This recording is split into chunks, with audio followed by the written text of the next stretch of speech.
They say a week is a long time in politics. Well, this last 24 hours has been probably about a month long for Kamala Harris.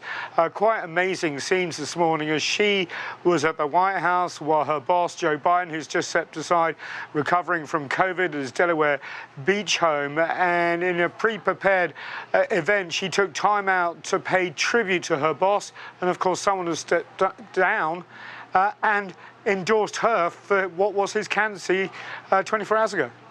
And I wanted to say a few words about our president. Joe Biden's legacy of accomplishment over the past 3 years is unmatched in modern history. In one term, he has already, yes, you may clap.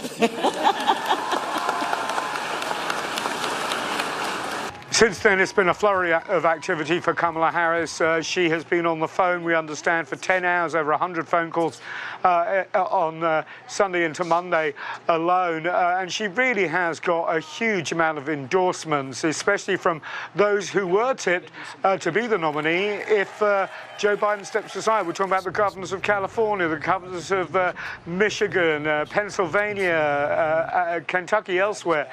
She's also got the majority of lawmakers, Democrat lawmakers in the House, in the Senate, and the key endorsement of the former Speaker who played a pivotal role, Nancy Pelosi, in convincing Joe Biden to step aside.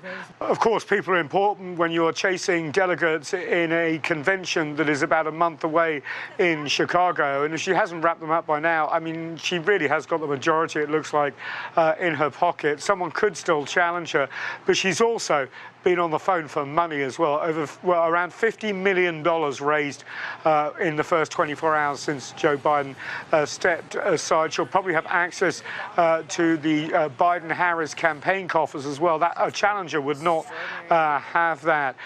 Meanwhile, she is going about things with energy. She went to the Wilmington headquarters of what was the Biden-Harris campaign, not now just the Harris campaign.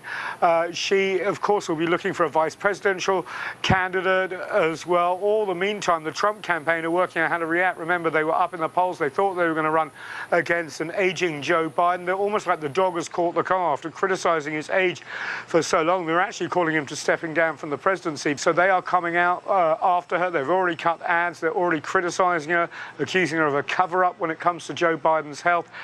Meanwhile, we haven't heard from the president himself. He says that he will emerge from seclusion after COVID and discuss his decision more widely with the public later on in the week.